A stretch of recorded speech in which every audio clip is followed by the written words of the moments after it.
नमस्कार, मी आशिष जाधव. जी 24 तासच्या रोकटोक चर्चेत तुमचं स्वागत आहे. अखेर एकनाथ खडसे यांनी आज राष्ट्रवादी काँग्रेसमध्ये प्रवेश केलेला आहे.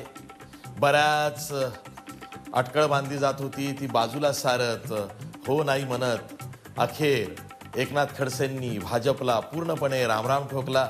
ते आता राष्ट्रवादी काँग्रेस वासी झाले.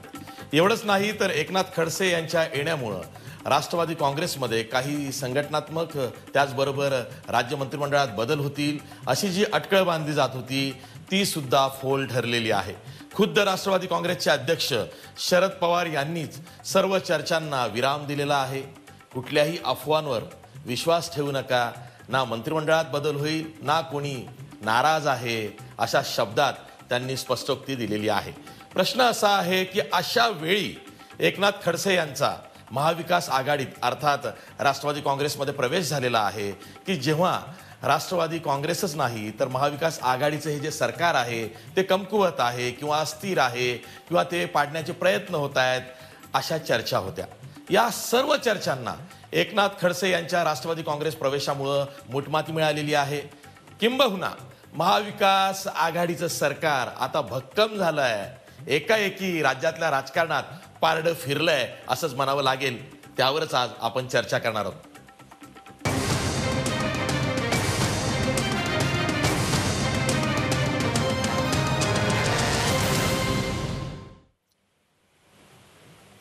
राष्ट्रवादी काँग्रेसच्या मुख्यालयामध्ये जो कार्यक्रम झाला तिथे अध्यक्ष शरद पवार यांच्या उपस्थितीत, अन्य नेत्यांच्या उपस्थितीत एकनाथ खडसे यांचा राष्ट्रवादी काँग्रेसमध्ये वाजत गाजत प्रवेश झाला. मोठी भाषणं झालीत. एकनाथ खडसेंनीही सर्व प्रश्नांची उत्तरं त्यांच्या भाषणातून देण्याचा प्रयत्न केला. एवढंच नाही तर प्रदेशाध्यक्ष जयंत पाटील यांनी एकनाथ खडसेंविषयी जे काही सांगितलं त्यामुळं एकनाथ खडसेंचा नक्कीच ऊर भरून आला असेल. त्याही पलीकडे जाऊन शरद पवार जे काही बोललेत, अरुण गुजराती जे काही बोलले त्यामुळं एकनाथ खडसे यांना निश्चित असं वाटतंय की आपण अशा पक्षात प्रवेश केलेला आहे की तिथे त्यांचा यथोचित मान ठेवला जाईल. आणि त्या आविर्भावातनं एकनाथ खडसेंनी सुद्धा आपल्या सत्काराला किंवा आपल्या पक्षप्रवेशांना उत्तर देताना जे भाष्य केलेलं आहे ते मार्मिक आहे. ते मी राजकारण पुन्हा सुरू करतोय, मी राजकारणाची दुसरी इनिंग सुरू करतोय आणि ही जी माझी दुसरी इनिंग आहे ती निर्णायक आहे हे सांगायला एकनाथ खडसे विसरलेले नाहीयेत. बघा, मला म्हणायला माहिती आहे आपल्या पक्षाचं काम करत राहायचं आहे आणि मी तुम्हाला शब्द देतो या ठिकाणी जेवढं काम भारतीय जनता पार्टीचं निष्ठेने केलं तेवढंच काम राष्ट्रवादी पार्टीचं मी केलं.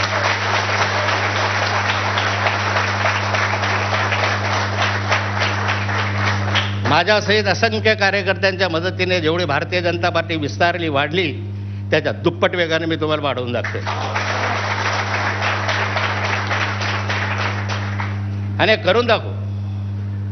अरुण भाईंना माहिती आहे आपण किती जिद्दी आहोत आणि मी तुम्हाला करून दाखवेल.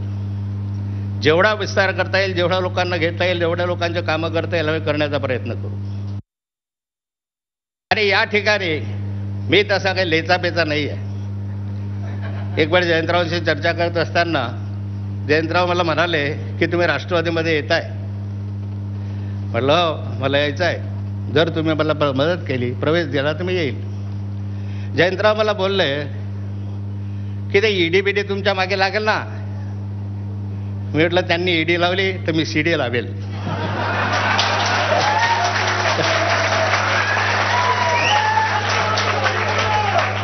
लावायचे की नाही लावायचे म्हणजे तुम्हाला माहिती आहे काय प्रकार आहे. मी संघर्ष केला, समोरासमोर लढलं, पण कधी एकमेकांविषयी विद्वेषाची भावना का द्वेषाची भावना नाही ठेवली. मी संघर्ष केला, समोरासमोर केला. मी पाठीमध्ये खंजीर कधी खुपसला नाही.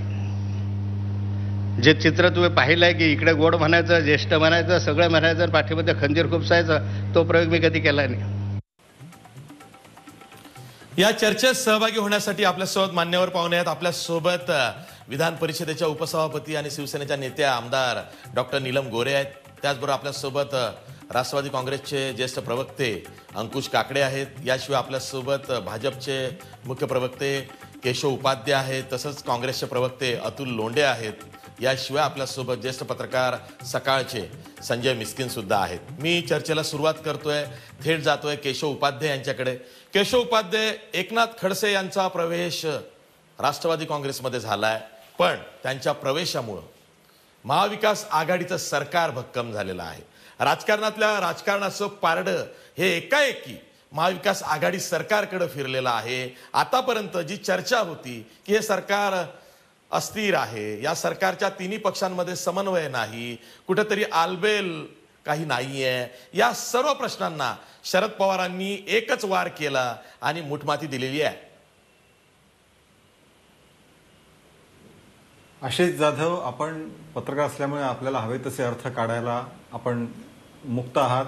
त्या आपल्या अर्थाचा नाही, पत्रकार हवे तसे अर्थ काढतात हा गैरसमज आहे. पत्रकार निष्कर्ष काढतात. आता आशिष जाधव, मला तुम्ही दुसऱ्या वाक्याला म्हणजे मी किती वेळा तुम्ही अन्याय करणार? दुसऱ्या वाक्याला मी का वाईट बोललो नाही, म्हणजे नाही, अर्थ काढताय चुकीचं आहे का? या शब्दाचा किंवा या वाक्प्रचाराचा अर्थच वेगळा होतो. मी निष्कर्ष काढतो असं म्हणतो. बरोबर ना.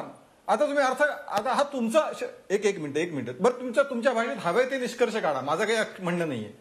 तुम्हाला पत्रकारांना जे हवेत निष्कर्ष काढायचे ते निष्कर्ष तुम्ही काढा, त्या निष्कर्षाचा आदर मी करतो, एवढं मी म्हणालो. आता या जर चूक का वाटत, एवढं लगेच डाचावं का, मला कळलं नाही तुम्हाला, पण ठीक आहे, तुमचं माझ्यावर प्रेम आहे, आपली मैत्री आहे, त्यामुळे अडवता प्रत्येक वेळी, ठीक आहे. मुळात विषय लक्षात घेतला पाहिजे की सरकार अस्थिर आहे.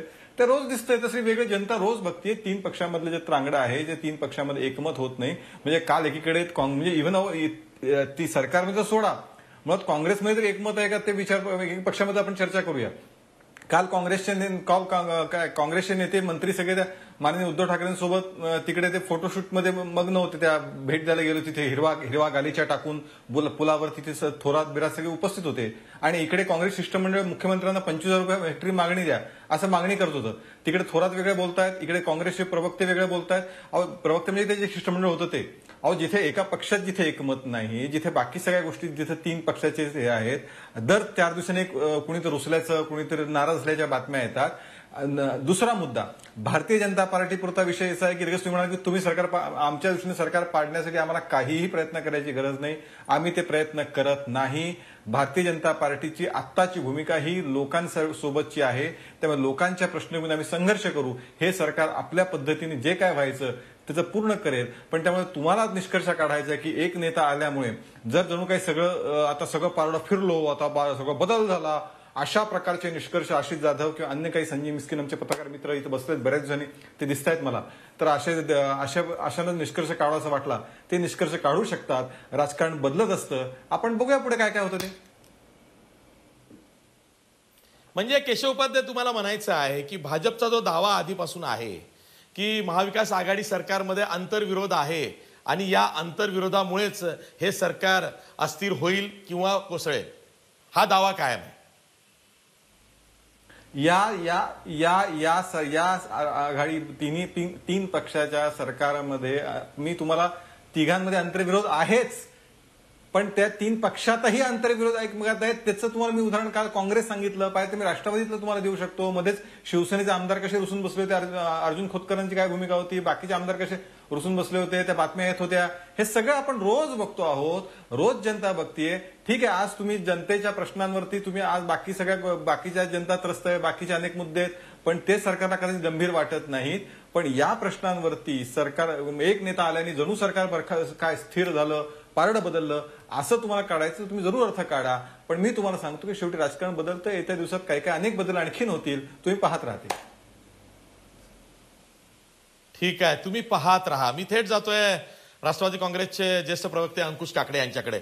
अंकुश काकडे, ठीक आहे की भाजपचं हे म्हणणं असू शकतं की सरकारमध्ये पक्षांमध्ये आंतरविरोध आहे आणि त्याचा फायदा पुढे मागे भाजपला मिळेल, पण आत्ता काय दिसलेलं आहे? आत्ता हे दिसलेलं आहे की तिन्ही पक्षाच्या नेत्यांनी, अगदी मुख्यमंत्री उद्धव ठाकरे असतील किंवा काँग्रेसचे ज्येष्ठ नेते प्रदेशाध्यक्ष बाळासाहेब थोरात असतील, या सर्वांनी एकनाथ खडसे यांच्या राष्ट्रवादी काँग्रेसमध्ये जे आगमन झालेलं आहे, प्रवेश झालेला आहे, त्याचं स्वागत केलेलं आहे. महाविकास आघाडीचं सरकार त्यांच्या येण्यानं भक्कम होणार आहे असं सुतोवाच केलेला आहे किंवा स्पष्ट केलेलं आहे. अशा वेळी एकनाथ खडसे यांनी महाविकास आघाडी सरकारमध्ये येणं इथल्या पुढच्या काळामध्ये जिल्हा परिषद असेल किंवा महापालिकांच्या निवडणुका असणं, या दृष्टीनं सुद्धा एक मोठा मोहरा महाविकास आघाडीच्या हातात लागलाय. आणि सर्वात महत्त्वाचं म्हणजे मला जे वाटतंय ते की हे जे सरकार अस्थिर आहे किंवा सरकारमध्ये काहीतरी आलबेल नाही आहे, ही जी चर्चा आहे ती एकाएकी थांबली आहे. अंकुश काकडे. आशिष, माझी जरा थोडी तुला विनंती आहे की आजच्या दिवस आमचे मित्र केशव उपाध्याय यांना थोडंसं सांभाळून घे. आजचा दिवस त्यांच्या दृष्टीने निश्चितच दुःखदायक असेल आणि साहजिक आहे. पण एक निश्चित आहे की नाथाभाऊंसारखा एक उत्तर महाराष्ट्रातला अतिशय जबाबदार नेता, ज्यांनी 40 वर्ष म्हणजे जनसंघापासून तर अगदी भारतीय जनता पक्षापर्यंत पक्ष वाढवण्यामध्ये मदत केली. किंबहुना आज जे भारतीय जनता पक्षाला सुगीचे दिवस आलेले दिसत आहेत त्याच्यामध्ये नाथाभाऊंचा वाटा हा सिंहाचा आहे असं म्हणलं तर त्याच्यामध्ये जरा देखील अतिशयोक्ती होणार नाही. आणि नाथाभाऊंचं आज जरी ते नाथाभाऊ एकटे दिसत असले तरी त्यांच्या पाठीमागे त्यांचे अनेक चाहते, अनेक विधिमंडळातले सदस्य हे त्यांच्या बरोबर आहेत. काही वैधानिक अडचणींमुळे उघडपणे ते या ठिकाणी नाथाभाऊंबरोबर येऊ शकत नसतील किंवा केवळ महाराष्ट्रातलेच नाहीत तर आपण नाथाभाऊंचं भाषण जर ऐकलं असेल तर त्याच्यामध्ये दिल्लीमधले देखील काही नेते त्यांच्यासोबत आहेत. फक्त उघडपणे कोणी बोलायचं नाही, मांजराच्या गळ्यात घंटा कोणी बांधायची, अशा प्रकारची स्थिती त्यांची आहे. आणि त्यामुळे महाराष्ट्र महाविकास आघाडीचं हे सरकार 5 वर्ष बिनधास्तपणे चालेल. एक लक्षात घ्या, केशवराव म्हणाले ते असू शकतं, थोडेफार मतभेद असतात. 2014 ते 2019 आपण काय पाहिलं? शिवसेना आणि भारतीय जनता पक्षाचं सरकार होतं, मतभेद नव्हते का? मतभेद होते, खटके उडत होते, भांड्याला भांडा लागत होतं, आवाज येत होता. पण 5 वर्ष सरकार चाललं. आता देखील खटके उडतील, एकमेकावरती थोड्याशा कुरबुरी केल्या जातील, मतभेद असतील, पण 5 वर्ष सरकार आता कुठल्याही परिस्थितीमध्ये बिनधास्तपणे काम करेल. ज्या वेळेला कधी कधी अडचण येणार नाही, पण अडचण आली तर नाथाभाऊंसारखी मंडळी आली आहेत. जसं इतर राज्यांमध्ये काही मंडळींना घेऊन ज्या पद्धतीने भारतीय जनता पक्षाने केलं तसं आम्हाला महाविकास आघाडीला सरकारला अतिशय चांगल्या प्रकारचं स्थैर्य आहे. हे ऑलरेडी होतं, पण नाथाभाऊंमुळे आता भारतीय जनता पक्ष हा खच्ची झाला आहे. एक त्यांच्या मनामध्ये एक पराभवाची भावना निर्माण झाली की आता भविष्यामध्ये आपलं काय होणार, उत्तर महाराष्ट्रामध्ये आपलं काय होणार, जळगाव जिल्ह्यामध्ये काय होणार. आज जर पाहिलं तर जळगाव जिल्ह्यामध्ये जरूर, मी असं म्हणत नाही गिरीश महाजनांची ताकद नाही, असेल ताकद, पण नाथाभाऊंची जेवढी ताकद आहे, मग ती जिल्हा परिषद असेल, जिल्हा बँक असेल, पंचायत समिती असेल, काही ठिकाणी सूतगिरण्या असतील, याच्यामध्ये त्यांची जेवढी ताकद आहे तेवढी ताकद भारतीय जनता पक्षाच्या कोणत्याही नेत्यामध्ये जळगावमध्ये, धुळ्यामध्ये अजिबात त्या ठिकाणी पाहायला मिळत नाही. त्यामुळे आता आम्हाला काही काळजी नाही, आम्ही निश्चिंत आहोत. पूर्वी देखील निश्चिंत होतो, आता तर आणखी निश्चिंत झालो. ठीक आहे. महाराष्ट्रानं नेहमी राजकारणामध्ये काही व्यक्तिमत्व अशी बघितलेली आहेत की जी मंडळी त्यांना पाठबळ दिल्यावरती मोठी होतात. म्हणजे सगळेच काही यशवंतराव चव्हाण, वसंतदादा पाटील, शरद पवार, बाळासाहेब ठाकरे किंवा गोपीनाथ मुंडेंसारखे नेते नसतात की जे जिथं उभे राहतात तिथं त्यांच्या मागे जनता येते, ते लोकनेते आहेत. काही नेते असेही असतात, त्यामध्ये नारायण राणे असतील, एकनाथ खडसे असतील, अजित पवार असतील, हे नेते असे आहेत की त्यांच्या पाठीमागे जर का एखादं वलय निर्माण झालं, त्यांना पाठबळ मिळालं, बॅकिंग मिळालं, तर त्यांचा करिश्मा हा दुप्पट होतो. नाथाभाऊ संपल्यात असं म्हणणाऱ्यांना ते उत्तर देऊ पाहतायत. त्यांच्या भाषणात ते दिसलेलं आहे की मला आता माझा साजेसा पक्ष मिळाला आणि मला ताकद जर का मिळाली तर मी काय करून दाखवतो, हे सांगण्याचा अट्टहास त्यांच्या भाषणातून दिसलाय. मी थेट जातोय डॉक्टर नीलम गोऱ्हे यांच्याकडे. शिवसेनेच्या नेत्या आहेत, आमदार आहेत. नीलमताई, मुख्यमंत्री उद्धव ठाकरेंनी सुद्धा हे माहीत असताना सुद्धा की जळगावमध्ये भाजप विरुद्ध शिवसेना किंवा एकनाथ खडसे विरुद्ध शिवसेना काय सामना यापूर्वी सुद्धा रंगलेला आहे किंवा झालाय, असं असताना सुद्धा महाविकास आघाडी सरकारची गरज म्हणून असेल कदाचित, पण उत्स्फूर्तपणे स्वागत केलं.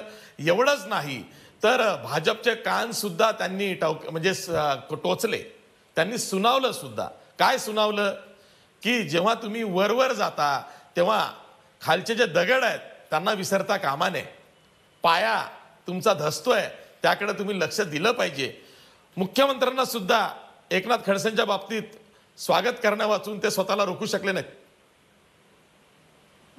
आशिष, एक तर पहिलं मगापासून किंवा किंबहुना गेल्या 3-4 दिवसापासून एकनाथ भाऊ खडसे हे राष्ट्रवादीत जाणार कळल्यानंतर खूप वेगवेगळं विश्लेषण येत आहे. पण त्यात एक मुद्दा आला नाही कुठेच, आणि ते म्हणजे केंद्रामध्ये भारतीय जनता पक्षाची सत्ता असताना ते पक्ष सोडून राष्ट्रवादी काँग्रेसमध्ये, म्हणजे म्हटलं तर राष्ट्रीय स्तरावरचा विरोधी पक्ष आणि राज्यामधला सत्ताधारी पक्ष अशामध्ये ते सहभागी होत आहेत.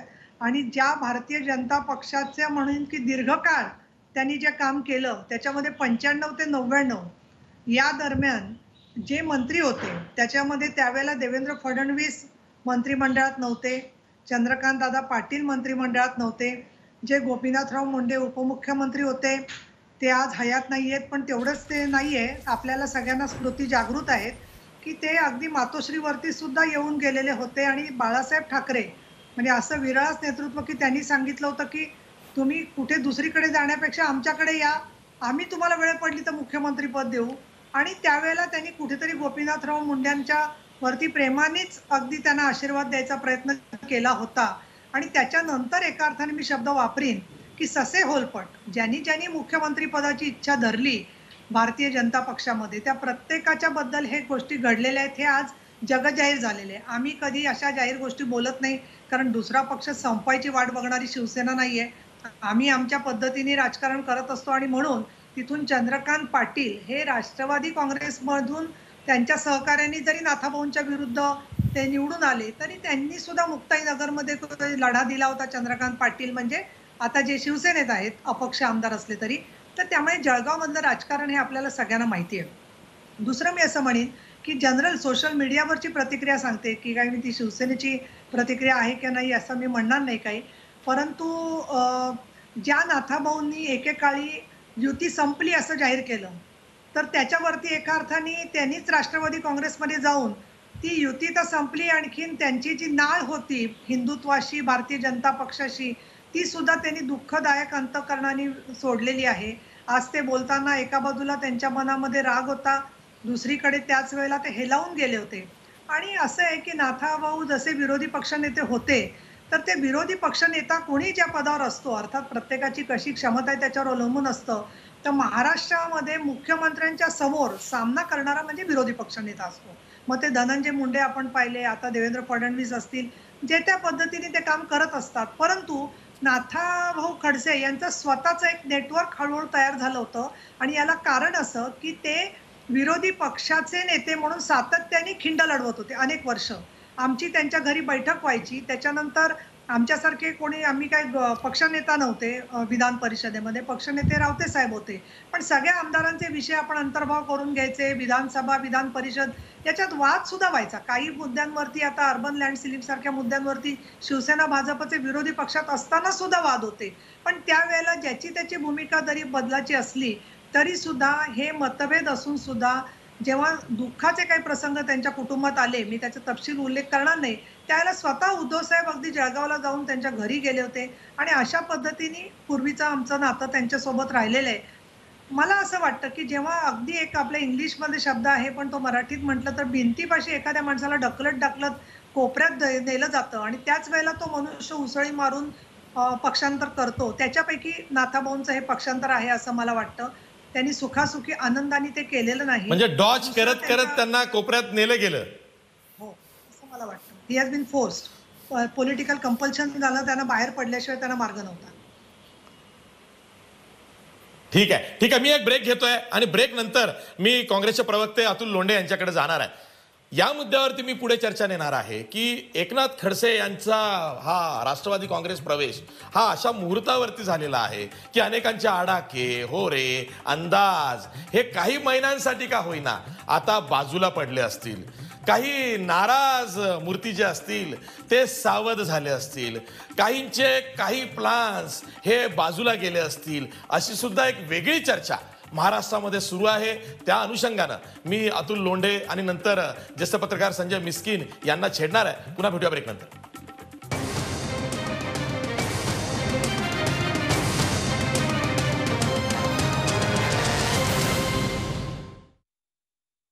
मी थेट जातोय अतुल लोंढे यांच्याकडे. काँग्रेसचे प्रवक्ते आहेत. अतुल लोंढे, 10 नोव्हेंबरला बिहार विधानसभा निवडणुकीचा निकाल आहे. त्या दिवशी निकाल काय लागतो त्यावर बरंच काय अवलंबून आहे. म्हणजे राष्ट्रीय राजकारणाविषयी मी म्हणतोय.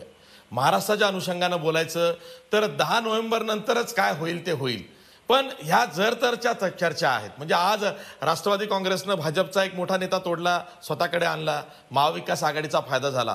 काँग्रेसचं काय चाललंय? काँग्रेस कधी नव्हे ते राज्यात 3ऱ्या क्रमांकावरती पक्षात म्हणजे सत्तेत आहे, तसा 4थ्या क्रमांकावरती पक्ष आहे. अशा वेळी काँग्रेसलाही आपली पक्ष संघटना वाढवायची असेल, पण पक्षात काय चाललंय हे कळत नाहीये. म्हणजे एकनाथ खडसे आले, राष्ट्रवादी भक्कम झाली, काँग्रेसचं काय?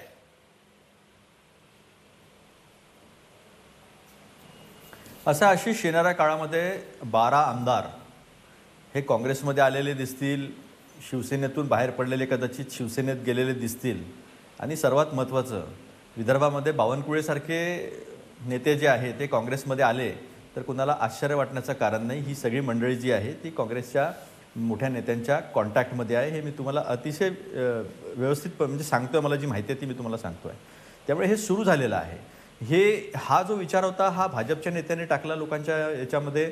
आणि जे आमदार बाहेरून आलेले होते त्यांच्यामध्ये जी अस्वस्थता होती ती अस्वस्थता राहू नये आणि ते आपल्या पक्षातच राहिले पाहिजे म्हणून मग त्यांनी मुहूर्त दिले डिसेंबरचं. मग आता गुढीपाडवा होणार आहे, मग गुढीपाडव्याला सरकार पडणार आहे. ताई हसतात आहे कारण ताईला कल्पना आहे.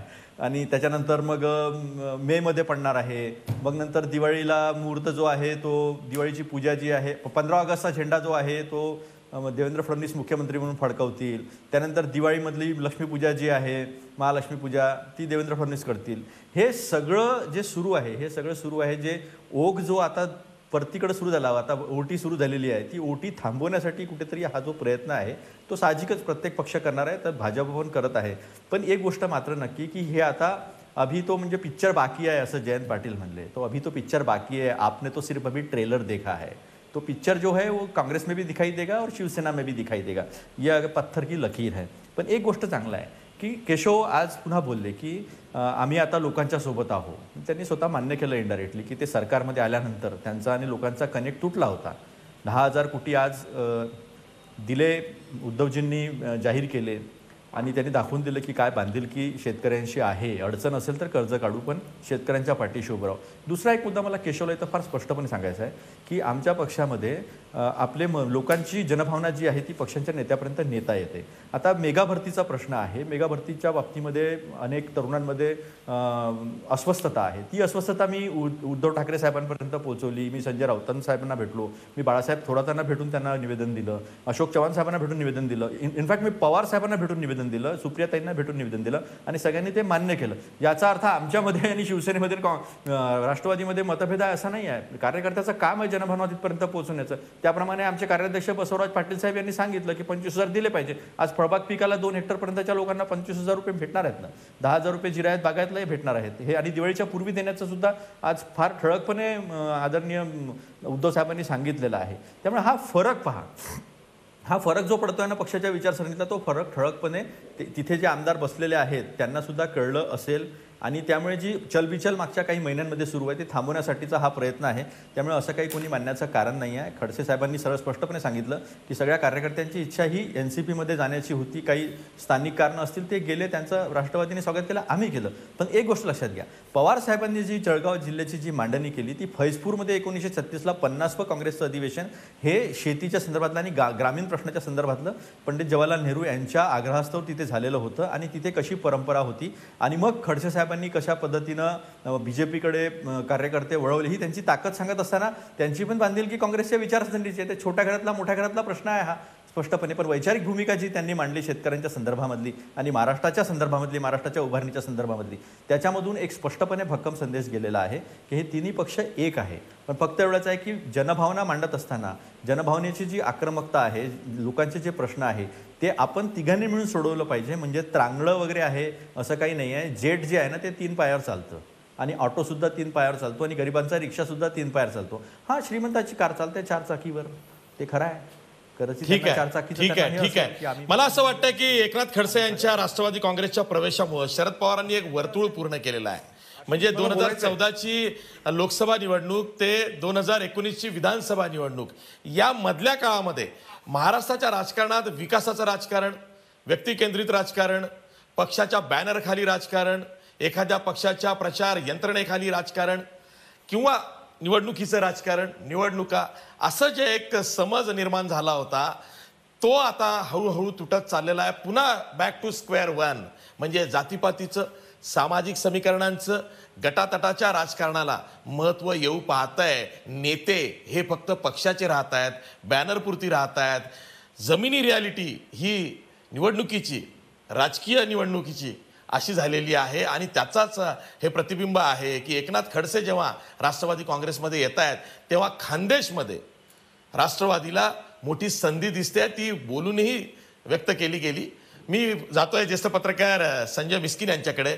संजय मिस्किन, 2-3 प्रकारे एकनाथ खडसे यांचं हे आगमन किंवा राष्ट्रवादी काँग्रेसचा प्रवेश बघता येईल.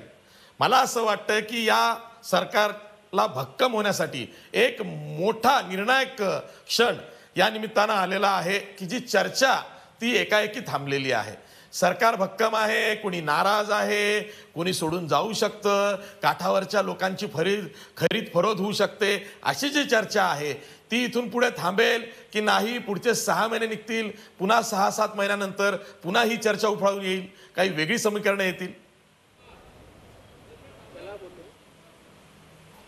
असे जे साधारणतः मला असं वाटतं की या सगळ्या चर्चा ज्या होत्या त्यावेळेस महाविकास आघाडीचं एकदम विचित्र पद्धतीनं 3 पक्ष एकत्र आले. म्हणजे निवडणुकीनंतर आघाड्या आणि सगळ्या युत्या तोडून हे पक्ष एकत्र आले आणि एक नवीन समीकरण तयार झालं. त्यावेळेसपासूनच हे सरकार अस्थिर आहे, हे सरकार फार काळ टिकणार नाही, अशा प्रकारच्या चर्चा रंगल्या गेल्या. कर्नाटकमधील काँग्रेसचं सरकार घालवलं, त्यानंतर आता महाराष्ट्राची बारी. मध्य प्रदेशातील सरकार घालवलं, त्यानंतर आता महाराष्ट्राची बारी. त्यानंतर राजस्थानमध्ये उथळपुथळ चालू होती. त्यावेळेस देखील वाटत होतं की आता राजस्थाननंतर महाराष्ट्राचं आहे. त्यानंतर आता बिहारच्या इलेक्शनपर्यंत गेलेलं आहे. या सगळ्या चर्चा जर असल्या तर महाराष्ट्राच्या या तिन्ही पक्षामध्ये मात्र तशा प्रकारचं कुठंही वातावरण दिसत नाही आहे. म्हणजे नाराजीची एक किनार असते, नाराजीची एक लकीर असते. चर्चा, विसंवाद असू शकतो किंवा मतभेद असू शकतात, काही मागण्या होऊ शकतात. कारण 3 पक्षाचे कार्यकर्ते एका तालुक्यात एकाच सरकारमध्ये जर काम करत असतील तर त्या तालुक्यातील किंवा जिल्ह्यातील तिन्ही पक्षाच्या पदाधिकाऱ्यांना आपल्या मागण्या आपल्या सरकारकडे मान्य करत असताना किंवा मांडत असताना एकत्र जाता येत नाही, त्यांना स्वतंत्रपणे जावं लागतं. त्यामुळे ह्यामधून ते दिसतं चित्र ते की स्थानिक पातळीपासून राज्यस्तरापर्यंत वेगवेगळ्या पद्धतीनं या मागण्या केल्या जातात. त्यामुळे अशा पार्श्वभूमीवरती सरकार अस्थिर असल्याच्या जो एक प्रकारची नॅरेटिव्ह त्याला सेट आपण करतो असं म्हणतो, तो नॅरेटिव्ह सेट करण्याचा सतत प्रयत्न झालेला दिसतोय. परंतु सरकार मात्र सततपणे गंभीर असल्याचं, प्रत्येक गोष्टीवरती एकत्रितपणे विचार करत असल्याचं जाणवलं आहे. आता 10,000 कोटीचा निर्णय घेत असताना पूर्ण 3-4 दिवसाच्या दौऱ्यानंतर सगळ्या नेत्यांनी एकत्रितपणे दौरे केल्यानंतर त्यांनी या 10,000 कोटीचा आजचा निर्णय जाहीर केला. मला वाटतं की हा सगळा संवादाने निर्णय झालेला आहे. हा संवाद करत असताना शरद पवारांसारखे अत्यंत जाणकार नेते या महाविकास आघाडीचे शिल्पकार आहेत आणि त्यांच्या सल्ल्याने किंवा त्यांच्या मार्गदर्शनाखाली हे सगळे निर्णय होत असतात. दुसऱ्या बाजूला अजित पवारसारखे उपमुख्यमंत्री आहेत की जे कोविड ज्यावेळेस सुरू झाला आणि ज्यावेळेस लॉकडाऊन सुरू झालं तर एकमेव मंत्री असे होते की 24 तास ते सातत्याने प्रशासकीय बाजू सांभाळत होते. म्हणजे मंत्रालयात येणं असेल, राज्यभरातील अधिकाऱ्यांच्या बैठका घेणं असेल. त्यामुळं याच्यामध्ये मुख्यमंत्री आणि उपमुख्यमंत्री या दोघांच्या मधला कुठलाही एकही शंका घ्यावी अशा प्रकारचा विसंवाद गेल्या वर्षभरात आता जाणवलेला नाही आहे. त्यामुळं सरकार अस्थिर आहे हे म्हणत असतानाच सरकार किती दिवस चालणार याची सातत्याने डेडलाईन दिली जात होती आणि त्यातच आता एकनाथ खडसेंचा तो काय प्रवेश झालेला आहे हा सगळ्यात मोठा धक्का तंत्र जे शरद पवारांचं असं म्हणतात की त्यांच्या काठीला आवाज येत नाही. ते राजकीय डाव खेळत असताना किंवा राजकीय घाव करत असताना त्यांच्या काठीला आवाज येत नाही. अगदी त्याच्याच पद्धतीनं एकनाथ खडसेचा प्रवेश केला. म्हणजे एखादा दुसरा जिल्हा परिषद सदस्यानं, एखादा दुसरा आमदारांना ज्यावेळेस पारनेरमधून 4 नगरसेवक शिवसेनेचे राष्ट्रवादी आले त्यावेळेस असं जे वाटलं की आता राष्ट्रवादीमध्ये आणि शिवसेनेमध्ये प्रचंड मोठा विसंवाद सुरू झालेला आहे आणि आता या सरकारचं काही वाटत नाही. परंतु हे सगळं एका बाजूला राहिलं, त्याच्यावरती शांततेने चर्चा बाजूला केली आणि एकनाथ खडसेसारखा एक बुजुर्ग 40 वर्ष ज्या नेत्याने त्या राष्ट्रीय पक्षासाठी काम केलं की ज्यावेळेस महाराष्ट्रामध्ये केवळ हातावरच्या बोटावर मोजण्या इतपत नेते होते, त्याच्यामध्ये नाथाभाऊ होते आणि गोपीनाथ मुंडे होते. यांची जी काही एक सामाजिक बांधिलकी आहे, यांची जी सामाजिक अभिसरणाची किंवा सामाजिक समीकरणं जुळवून आणण्याची कुवत आहे, कार्यकर्त्यांच्या स्थानिक पातळीपासूनच्या त्या राज्य लेवलच्या कार्यकर्त्यांसोबतचे संबंध आहेत, ही जी फळी आहे, ही फळी जी उभा केली होती त्या फळीतील सगळ्यात एक मोठा नेता बाहेर काढणं आणि ते अशा काळात की जे 3 पक्षाचं सरकार आहे, अस्थिर असू शकतं सरकार असं सातत्याने सांगितलं जातं, त्या पार्श्वभूमीवरती हे एकनाथ खडसेला बाहेर आणणं आणि पक्ष प्रवेश देणं हा माझ्या दृष्टीनं खूप मोठा हा मोठा धक्कातंत्र आहे. आणि हे सगळं करत असताना कुणाविरोधात आहे हे सगळ्यात महत्त्वाचं आहे. हे सगळं जर करत असतो आपण तर हे आहे ते केवळ आणि केवळ जे भारतीय जनता पक्षाचं नेतृत्व मोठ्या प्रमाणात उभं केलेलं आहे महाराष्ट्रामध्ये, त्या नेतृत्वाच्या विरोधात एकनाथ खडसे सातत्याने बोलत आहेत. त्यामुळे त्यांचं मागाचं एक वाक्य फार महत्त्वाचं आहे की तुम्ही जर माझ्या पाठीशी ईडीच्या चौकशा लावणार असाल तर माझ्याकडे सीडी पण आहेत, सीडी मला दाखवावं लागतील. म्हणजे हे जे आहे की ही राजकीय एक आता प्रचंड मोठ्या प्रमाणात बदलेकी भावना ज्याला आपण म्हणतो की मला तुम्ही त्रास दिला असेल तर आता तुम्हाला आम्ही सोडणार नाही आहे, ही जी महाराष्ट्राच्या राजकीय संस्कृतीला पहिल्यांदाच आपल्याला जाणवते की जशाच तसं टिट फॉर टॅट आणि ठकास माटक. त्यामुळे या सगळ्या गोष्टीमुळं एकनाथ खडसेचा हा प्रवेश हा निश्चितच विरोधी पक्षाच्या सगळ्या संघटनेला आणि विरोधी पक्षाच्या नेतृत्वाला देखील एक थोडासा आत्मचिंतन करायला लावणारा असा हा प्रवेश आहे असं मला वाटतं. ठीक आहे, मी पुन्हा केशव उपाध्याय यांच्याकडे जातोय. भाजपचे मुख्य प्रवक्ते आहेत केशव उपाध्याय. प्लीज प्रश्न आहे का? केशव उपाध्याय, मला माहिती आहे तुम्ही आतुर झालेला आहात बोलायला, पण मला प्रश्न पूर्ण करू द्या. प्रश्न असा आहे की हीच बाब एक पत्रकार म्हणून, एक राजकीय निरीक्षक म्हणून गेली 11 महिने मी सांगतोय की जेव्हा तुम्ही विरोधी पक्षात आहात तुम्ही विरोधी पक्षासारखंच राहिलं पाहिजे. कारण कोणतंही सरकार पाडणं असेल किंवा ते तरणं नाही तरणं असेल, इथे जर का तुम्ही संख्या बघितली आमदारांची किंवा संख्याबळ बघितले सगळ्या पक्षांचे, तर एक मोठा पक्ष हा फोडावा लागणार आहे. एका दुसरा गट फोडून 2-3 गट फोडून ते होणार नाहीये. पक्षांतर बंदी कायदा आहे. अशा वेळी सरकार पडणे वगैरे ह्या गोष्टींना काही अर्थ नाही आणि कोणी प्रयत्न केले हेही मी मानायला तयार नाहीये. ह्या चर्चा आहे. पण विरोधी पक्ष म्हणून भाजपने एकनाथ खडसे यांना जे गमावलंय ते केवळ वैयक्तिक महत्वाकांक्षेपोटी एकनाथ खडसेंवरती अन्याय झाला हे जे एक परसेप्शन तयार झालेलं आहे ते आता भाजपला खोडून काढावं लागेल. आणि ती एक मोठं आव्हान, चॅलेंज भाजप समोर आहे की एकनाथ खडसे यांच्यावर कोणीतरी खुन्नस खाल्ली, वैयक्तिक आकसापोटी त्यांच्यावर अन्याय झाला, हे खोडून काढावं लागेल.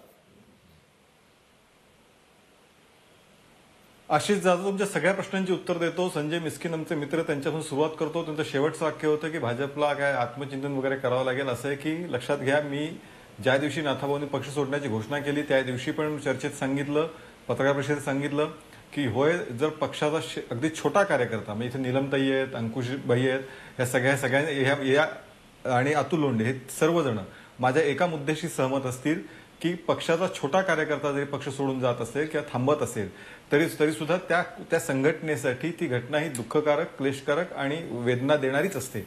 आणि त्यातनं नाथाभाऊंसारखा मोठा नेता ज्यावेळी जातो त्यावेळी स्वाभाविक आहे की शेवटी सर्वांनाच, त्या भारतीय जनता पार्टीमधल्या सर्वांसाठीच ती गोष्ट आनंददायी नक्कीच नव्हती. ही दुःखकारकच गोष्ट होती, हे नक्की. दुसरं असं, पण त्याचबरोबर एक गोष्ट लक्षात घेतली पाहिजे, भारतीय जनता पार्टीबद्दल आपण बोलता आहात, आता काय परतीचा प्रवास तो जरा तमुक झाला. असं आहे की भारतीय जनता पार्टीमधून तुम्ही देश पातळीपासून, भारतीय जनता पार्टीचं वैशिष्ट्य लक्षात घ्या आशिष जाधव, ते वैशिष्ट्य असं आहे की भारतीय जनता पार्टीमधून जो नेता बाहेर जातो, आणि देश पातळीपासून आपण उदाहरण घेत जाऊ आणि महाराष्ट्रात उदाहरण पण मी देतो. सर्वात सक्षम असणारे शंकरसिंग वाघेला पासूनची नावं मी अनेक देतो, यशवंत सिन्हा देतो, की जे असे अनेक मोठे नेते होते जे भारतीय जनता पार्टीतनं बाहेर गेले, पण त्याच्यानंतर भारतीय जनता पार्टीचा मतदार असेल, भारतीय जनता पार्टीचा कार्यकर्ता असेल, इथे एकाधिकारशाही नाही, इथे कार्यकर्त्याच्या संघटनेवरती संघटना चालते. त्यामुळे आम्हाला दुःख जरूर असतं, पण त्याचबरोबर दुसऱ्या दिवशी पुन्हा एकदा पार्टी बांधायला आम्ही कंबर कसून उभे राहतो. हे भारतीय जनता पार्टीचं वैशिष्ट्य आहे. म्हणून भारतीय जनता पार्टी इतक्या मोठ्या प्रमाणे वाढली हे आपलं लक्षात ठेवलं पाहिजे. महाराष्ट्रामध्ये तुम्ही अगदी भारतीय जनता पार्टीचे मोठे नेते गेले कोण, आणि त्याच्या राष्ट्रवादीनेच त्यातले 2-3 नेते घेतले.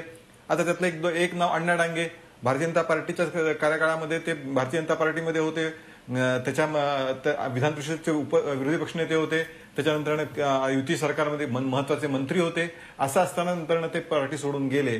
त्याच्या काय राष्ट्रवादी अण्णा डांगेंना काय केलं, काहीच त्यांना दिलं नाही. नुसतं त्यावेळी घोषणा, अशाच प्रकारचा कार्यक्रम मला अजूनही आठवतंय कारण मी त्याचा साक्षीदार होतो. त्यावेळी झाला होता. पुढे काय झालं, काहीच झालं नाही. हेच आता फार अण्णा डांगे फार लांबची गोष्ट आहे. आता अलीकडच्या काळातलं उदाहरण घेऊ. प्रकाश अण्णा शेंडगे, धनगर नेते, मोठे ओबीसीतले नेते, ते सुद्धा अशाच त्यांना भारतीय जनता पार्टीनं विधान परिषदेवर आमदार केलं, विधानसभेत आमदार केलं, पार्टीचं उपाध्यक्ष केलं. पण काही त्यांचे मतभेद झाले, त्यांनी पार्टी सोडून गेली, राष्ट्रवादीच त्यांचा प्रवेश केला. अशाच प्रकारे सांगलीमध्ये त्या तिकडे कार्यक्रम त्यांचा झाला. आज प्रकाश अण्णा शेंडेंना राष्ट्रवादीत काय सन्मानाचं स्थान आहे?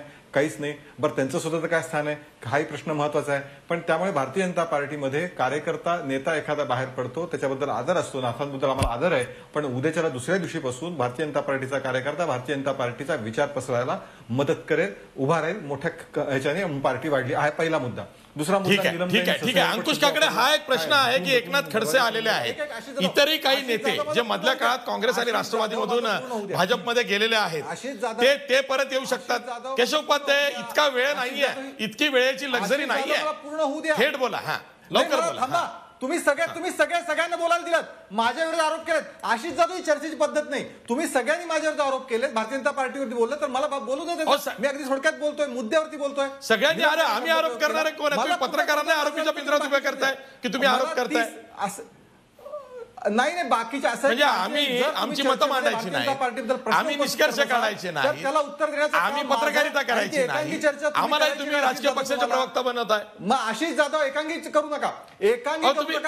तुम्ही जेवढा वेळ घेतला, माझा वेळ संपलाय, इतरांकडेही जायचं आहे. मी नुसता वेळ घालवा असं नाही, असं नाही सांगणार. आशिष जाधव तुम्हाला अन्याय करायचा का भारतीय जनता पार्टीवरती?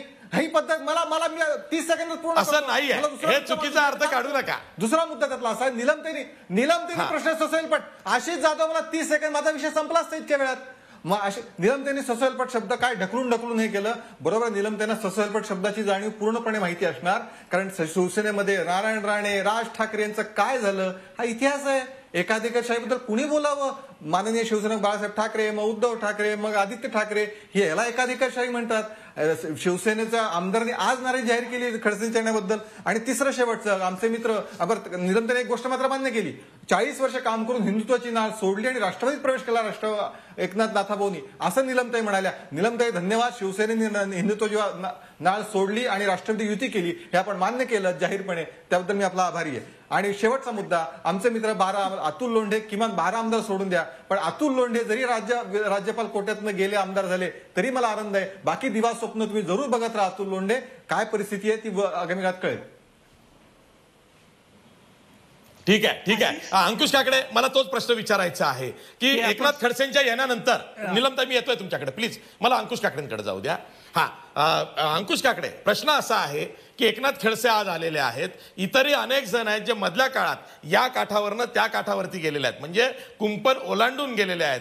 अशी काही मंडळी पुढच्या काळात महाविकास आघाडीत वेगवेगळ्या हे तिन्ही पक्षांमध्ये येऊ शकते परत? निश्चितच तशा प्रकारची सुरुवात झालेली देखील आहे. परंतु आपण पाहिलं असेल की पवार साहेब जो निर्णय घेतात त्या निर्णयाच्या विरोधामध्ये किंवा त्यांच्या निर्णयाच्या बाजूला आम्ही कोणी नसतो. त्यांनी घेतलेला निर्णय मान्य असतो आणि पवार साहेब हे हिरून घेतात.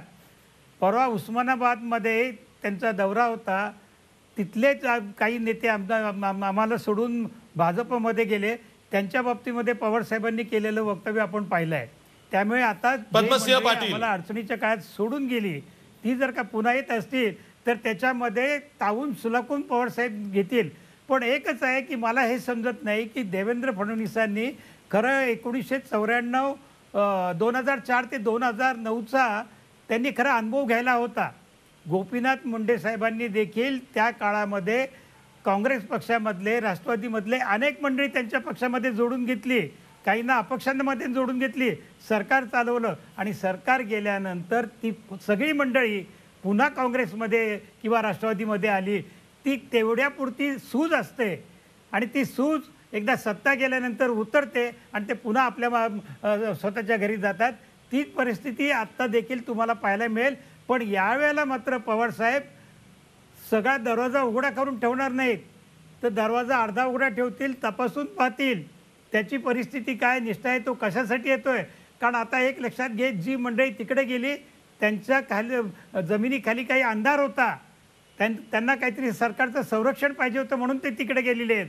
आता तिकडचं संरक्षण नाही, आता इकडचं संरक्षण घ्यायचं असेल तर ते येणार असतील तर त्याच्या बाबतीमध्ये तावून सुलकून पवारसाहेब निर्णय घेतील आणि पुढचा काय असेल तो निर्णय होईल. पण सरसकट सगळ्यांना घेतलं जाईल असं मला काही वाटत नाही. त्याच्यामुळे ठीक आहे. Doctor Neelam Gore please sum up. मी अगदी काय माहिती का, फक्त जिथे शिवसेनेचा संदर्भ आला तेवढ्या पुरतं बोलते, कारण बाकी मला भरपूर पिसं काढता येतील बऱ्याच लोकांची. पण प्रश्न असा आहे त्याच्यामध्ये की मुळात म्हणजे किती तुम्ही प्रयत्न केलात ना तरी सुद्धा बाळासाहेब ठाकरे किंवा उद्धव ठाकरे यांनी जी संघटना ज्या प्रकारे बांधलेली आहे त्याच्यामुळे एक माणूस गेल्यावरती, अगदी मला आठवते सुभाष देसाईंनी सांगितलं होतं की 63 आमदार होते त्यावेळेला आमचे, की नारायण राणे गेल्यावर त्यांनी सांगितलं होतं की एकच आमदार गेलेला दिसेल आणि उरलेले 62 राहतील. त्याच्यामुळे तुम्ही आमच्याशी स्पर्धा आणि तुलना करूच नका केशव उपाध्ये. मला अगदी नम्रतेने सांगायचंय, शिवसेनेची रचना आणि ही जी आहे ना तर ती पाहिली जर का तर मुंबई महानगरपालिकेत इतकी तोडफोड करून सुद्धा काही परिणाम होत नाहीये. त्याच्यामुळे शिवसेनेवर परिणाम झाला नाही या लोकांच्या जाण्याचा म्हणजे तुमच्यावर होणार नाही हे तुम्ही काढून टाका, पहिला भाग. दुसरा भाग, तुम्हाला इतके लोक लांब ढकलण्याची घाई आहे कारण तुम्ही मनातून घाबरलेले आहात. शिवसेना हिंदुत्ववादी आहे असं म्हणतेय तरी तुम्ही म्हणताय तुम्ही हिंदुत्ववादी नाही आहात. ही हिंदुत्वाची व्यापक व्याख्या नाही. हिंदुत्वामध्ये ज्यावेळेला नवीन तुमचं वाक्य होतं, माझं वाक्य नाही ताई. तुम्ही हिंदुत्व तुम्ही सांगितलं, माझं वाक्य नाही. ऐका ना केशव उपाध्ये प्लीज आता ऐकून घ्या. प्लीज केशव उपाध्ये तुमचा मान ठेवून विचारतोय, सांगतोय तुम्हाला, अर्जव करतोय, आता ऐकून घ्या. काही वर्षात केशव काय माहिती, आता तू जाहीर बोलू शकत नाही, मला तुझी अडचण समजते, पण शायना एनसीएसएल तू असून म्हण, तुला असंच म्हणायला लागणार की आम्हाला आयुष्यभर काही दिलं नाही दिलं तरी चालेल. मूळ मुद्दा असा आहे की अशा पद्धतीने माणसं कुजवायची आणि त्याच्यानंतर ते जायची वाट बघायची. मग ते हिंदुत्वाचा विषय असेल किंवा दुसरा काय विषय, तिसरं 3 महत्वाचे मुद्दे नाथा खडसेंनी सातत्याने मांडलेले आहेत गेल्या 2 दिवसात, ज्याचा मला मी अगदी फक्त स्पर्श करते, त्याच्यानंतर कधीतरी चर्चा होऊ शकते. आणि ते म्हणजे दुसऱ्या पक्षाबद्दलचा विषय की भारतीय जनता पक्षाने माधव फॉर्म्युला सोडलेला आहे. एक त्यांचं म्हणणं आहे की जो एका अर्थाने महाराष्ट्रामध्ये सत्ता परिवर्तन करणार होता, मुद्दा एक. दुसरा मुद्दा जो आहे त्याच्यामध्ये ईडी लावली तर सीडी लावू, म्हणजे याचा अर्थ ते सीडी त्यांच्याकडे असून सुद्धा वाट बघत बसलेले होते.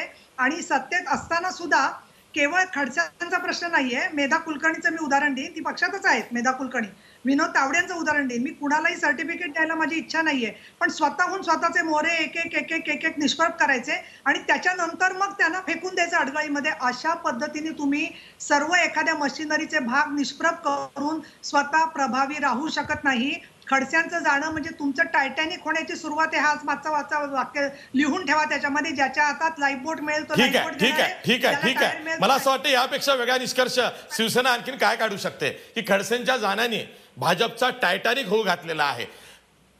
अतुल लोंढे समप प्लीज. आशिष मला बोलायचं. अतुल लोंढे, आपण हाच कार्यक्रम जर जेव्हा नाना पटोले पुन्हा पक्षामध्ये परत आले, नाना पटोले पुन्हा पक्षामध्ये परत आले, तेही आपण पाहिलं असेल की ते का बरं आले, कारण की जे निलमताईंनी सांगितलं की ज्या पद्धतीचं ढकलण्याचं काम आहे ते काम झालं. आणि नाना पटोले आल्यानंतर गोंदिया आणि भंडारा जिल्ह्यामधला फरक जो आहे तो सुद्धा आपण पाहिला. नाना पटोलेंनीच तयार केलेला कार्यकर्ता उभा करून नाना पटोलेंना हरवण्याचा जो प्रयत्न तिथे झाला तो कसा निष्प्रभ झाला हे सुद्धा आपण पाहिलेलं आहे. त्यामुळे जिथे जिथे जो पक्ष मजबूत आहे, जिथून जे लोक गेलेले आहेत ते लोक परत येण्याची प्रक्रिया, म्हणजे जे टायटॅनिक जे आहे टायटॅनिक होण्याचं सुरू झालेलं आहे. अहंकार नावाच्या मोठ्या आईसबर्गला धडकलेलं आहे ते टायटॅनिक जे आहे भाजपचं, आणि ते आता ते जे आहे ते दूर झालेलं आहे. आणि ज्या भागामध्ये लाईफ बोट्स आहेत त्या भागातल्या लाईफ बोट्स लोक. ठीक आहे. शेवटी ज्येष्ठ पत्रकार संजय मिस्किन, एका ओळीत काय सांगाल? नारायण राणे आज भाजपमध्ये आहेत, ते शिवसेनेतून काँग्रेसमध्ये आले, नंतर ते आता भाजपमध्ये आहेत. एकनाथ खडसे आज राष्ट्रवादी काँग्रेसमध्ये आलेले आहेत.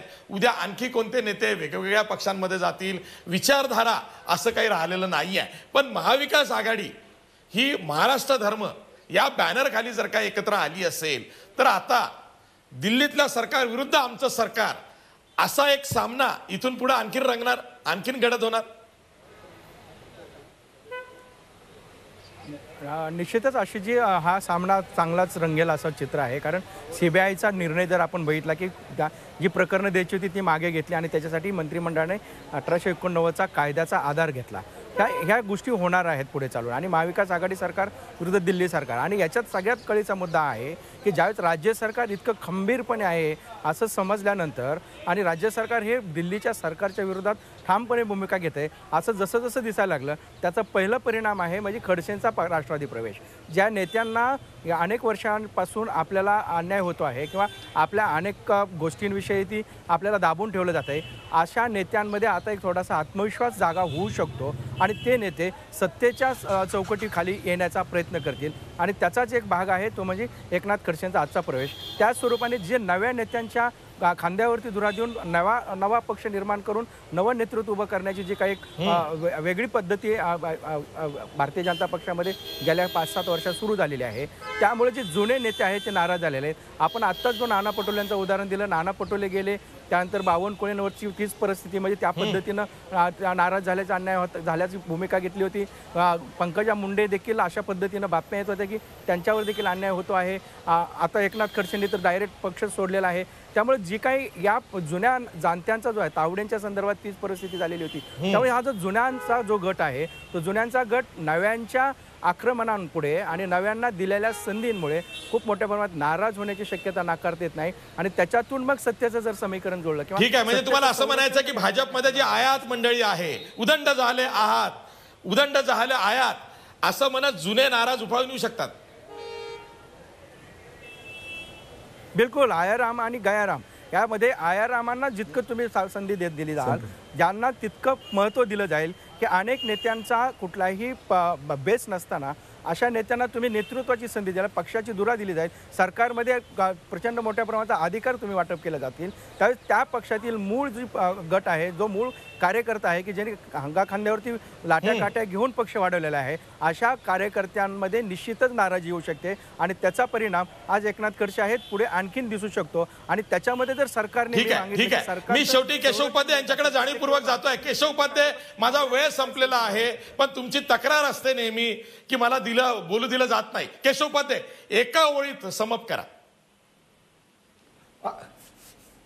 एका ओळीत समप हा अन्याय, पण तरी सुद्धा सांगतो की अशाच प्रकारे दिवा स्वप्न अनेकांनी अनेक वेळा बघितली. भारतीय जनता पार्टीत काय टायटॅनिक होणार आहे, पण असं आहे की ती म्हण आहे, पण मला म्हणायची नाही नको कारण ती वाईट वाटेल. पण अशा प्रकारे अनेकांनी शिव्याशा भारतीय जनता पार्टीला दिले. भारतीय जनता पार्टी संपण्याची स्वप्न बघितली, पण त्या सगळ्यातनं भारतीय जनता पार्टी सक्षम होत राहिली. आज नाथाभाऊ गेलेत, आमच्या दृष्टीनं त्यांना शुभेच्छा दिला, आमचा विषय संपला. उद्यापासून भारतीय जनता पार्टी त्याच ताकदीने उभा राहील आणि पुढच्या काळातलं परिवर्तन हे सगळ्यांना पाहायला मिळेल. ठीक आहे, मी वेगळ्या अर्थानं आजची घडामोड बघतोय. एकतर महाराष्ट्रासाठी स्थिर सरकार असणं, भक्कम सरकार असणं या कोविड सरत्या काळात फार महत्वाचं आहे. कोविडचा ज्वर हा कमी झालेला आहे. अशा वेळी महाराष्ट्राचं जीवनचक्रच नाही तर उद्योग चक्र, अर्थचक्र हे वेगानं पळायला हवं.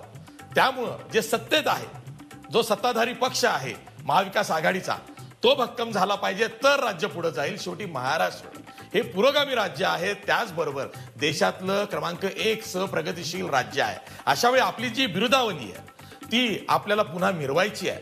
सरकार भक्कम असणं, स्थिर असणं ही काळाची गरज आहे. इथून पुढं आपल्याला कोविडमधून बाहेर पडून महाराष्ट्र पुन्हा क्रमांक 1 म्हणून देशात राज्य बनवायचं आहे. एवढंच नाही तर महाराष्ट्र आज जो कर्जात गेलेला आहे तो जर का बाहेर काढायचा असेल तर महाराष्ट्र पुन्हा सळसळत्या प्रवाहाप्रमाणे प्रत्येक क्षेत्रामध्ये पुढे गेला पाहिजे. राजकारण होत राहील, सत्ताधारी सत्ताधाऱ्यांचं करतील, विरोधक विरोधकांचं करतील, पाडापाडी, खरीद फरोद ह्या गोष्टी, ह्या चर्चा होत राहतील. पण कागदावरचं जे संख्याबळ आहे ते इतकं सहज नाहीये. त्यामुळं प्रत्येकानं आपापली भूमिका आणि आपापलं कार्य आणि कार्यक्षेत्र लक्षात घेतलं तर मला असं वाटतं महाराष्ट्रासाठी पुन्हा सुगीचे दिवस, कोविडचा काळ संपल्यावरती येऊ शकतात. त्या दृष्टीनं आजची घडामोड ही खूप महत्वाची आहे. मी इथंच थांबतोय. सर्वमान्यवर पाहुण्यांचे आभार मानतो. पाहत राहा झी 24 तास. राहा एक पाऊल पुढे.